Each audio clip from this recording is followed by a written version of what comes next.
क्या आप जानते हैं कि केदारनाथ मंदिर 2013 में बाढ़ में क्यों नहीं डूबा, जबकि आसपास सब कुछ खत्म हो चुका था?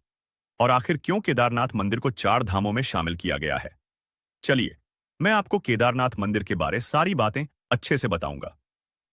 दोस्तों, केदारनाथ मंदिर उत्तराखंड राज्य के रुद्रप्रयाग जिले में हिमालय की गोद में स्थित एक अत्यंत पवित्र हिंदू तीर्थ स्थल है। यह मंदिर भगवान शिव को समर्पित है और भारत के 12 ज्योतिर्लिंगों में से एक है। यह मंदिर चार धाम और पंच केदार यात्रा का भी महत्वपूर्ण हिस्सा है। समुद्र तल से लगभग 3,513 मीटर की ऊंचाई पर स्थित यह मंदिर मंदाकिनी नदी के किनारे बसा हुआ है। यह न केवल धार्मिक दृष्टिकोण से महत्वपूर्ण है, बल्कि इसका ऐतिहासिक और वास्तुकला संबंधी महत्व भी अत्यधिक है।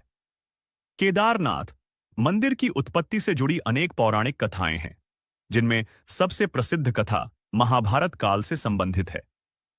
युद्ध के बाद पांडव अपने पापों के प्रायश्चित के लिए भगवान शिव की शरण में जाना चाहते थे, लेकिन भगवान शिव उनसे नाराज थे और उन्होंने उनसे छिपने के लिए केदारनाथ का मार्ग अपनाया। शिव जी एक बैल नंदी का रूप धारण करके यहां की पहाड़ियों में छिप गए। जब पांडवों को इसका पता चला, तो भीम ने पहाड़ियों में फैले बैलों को पहचानने की कोशिश की। एक बैल को संदेहास्पद जानकर भीम ने उसे पकड़ना चाहा, लेकिन वह बैल भूमि में समा गया। फिर कुछ ही समय बाद उस बैल की पीठ धरती के ऊपर प्रकट हुई। पांडवों ने वहीं भगवान शिव की पूजा की और बाद में उसी स्थान पर मंदिर का निर्माण कराया गया। माना जाता है कि भगवान शिव के शरीर के अन्य अंगों के दर्शन पंच केदार के रूप में होते हैं: तुंगनाथ भुजाएं, रुद्रनाथ मुख, मदमहेश्वर नाभि और कल्पेश्वर जटा। केदारनाथ उन 5 मंदिरों में से सबसे प्रमुख और पूज्य स्थल है। केदारनाथ मंदिर का वर्तमान स्वरूप लगभग 8वीं सदी में आदि शंकराचार्य द्वारा बनवाया गया था। हालांकि मान्यता है कि मूल मंदिर का निर्माण पांडवों द्वारा किया गया था। यह मंदिर कटी हुई बड़ी-बड़ी ग्रेनाइट पत्थरों से बना है, जो बिना किसी गोंद या सीमेंट के एक दूसरे पर रखे गए हैं। इसकी अद्भुत शिल्पकला और मजबूत निर्माण इसे सदियों से मौसम की मार और भूकंप जैसी आपदाओं से सुरक्षित रखे हुए है।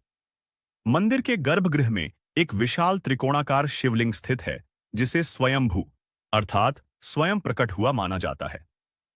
साल 2013 में केदारनाथ क्षेत्र में भारी बारिश और बर्फबारी के कारण भयंकर बाढ़ और भूस्खलन हुआ, जिसे उत्तराखंड की सबसे बड़ी प्राकृतिक आपदा माना गया। हजारों लोग मारे गए और मंदिर के आसपास का पूरा क्षेत्र तबाह हो गया। लेकिन आश्चर्यजनक रूप से केदारनाथ मंदिर को इस आपदा से कोई बड़ा नुकसान नहीं हुआ। मंदिर के पीछे स्थित एक विशाल चट्टान, जिसे अब भीमशिला कहा जाता है, ने मंदिर को पीछे से आने वाले सैलाब से बचा लिया। इसे भक्तों द्वारा भगवान शिव की कृपा का चमत्कार माना जाता है। आज केदारनाथ मंदिर देश विदेश के लाखों श्रद्धालुओं की आस्था का केंद्र है। यह मंदिर हर साल अप्रैल या मई में अक्षय तृतीया के दिन खुलता है और दिवाली के बाद बंद हो जाता है। सर्दियों के 6 महीने में यहां भारी बर्फबारी होती है, जिससे मंदिर क्षेत्र दुर्गम हो जाता है। इस दौरान भगवान शिव की पूजा रुद्रप्रयाग जिले के ऊखीमठ में की जाती है, जहां उनकी गद्दी विराजमान होती है। केदारनाथ मंदिर केवल एक तीर्थ नहीं, बल्कि श्रद्धा, विश्वास और चमत्कारों का प्रतीक है। यह मंदिर हमें न केवल भगवान शिव की महिमा से जोड़ता है, बल्कि हमें यह भी सिखाता है कि कठिनाइयों और आपदाओं में भी आस्था और आत्मबल की शक्ति सबसे बड़ी होती है। हिमालय की ऊंचाई पर बसा यह दिव्य स्थल हर भक्त के हृदय में एक विशेष स्थान रखता है। दोस्तों, यदि आपको मेरी ये जानकारी पसंद आई, तो प्लीज मेरे वीडियो को लाइक करें और चैनल को सब्सक्राइब करें। चलिए, मिलते हैं नेक्स्ट वीडियो में। तब तक के लिए धन्यवाद।